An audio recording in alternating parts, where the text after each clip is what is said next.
السلام عليكم أعزائي المشاهدين. في هذا الفيديو سنتحدث عن القائمة النهائية التي اختارها مدرب المنتخب اليمني للمشاركة في بطولة كأس الخليج العربي، وعن نتيجة المباراة الودية التي لعبها المنتخب اليمني أمس الخميس من أمام نادي طلائع الجيش المصري.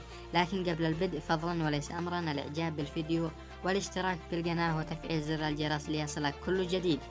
أعلن مدرب المنتخب اليمني عن القائمة النهائية التي ستشارك في بطولة كأس الخليج العربي المكونة من 26 لاعب، واللاعبين هم: في حراسة المرمى سيكون محمد أمان واللاعب سالم الهارش، إلى جانب كل من اللاعب مدير عبد ربه وهارون الزبيدي وجار الله الزكاري وعمر شارد ومحمد الطيري وأنيس المعاري ومنيف جسار ومحمد فوزي واللاعب محمد الداحي ومحمد السقطري واللاعب نادر سهل وأحمد الوجيهة وحمزة حنش واللاعب محمد هاشم وعلي العامري وعبد الجبار العبادي واللاعب محمد الداحي وعماد الجديمة وأكرم البحري وناصر محمد وأيمن الهاجري وحمزة محروس واللاعب عبد الواسع المطري واللاعب أحمد السروري.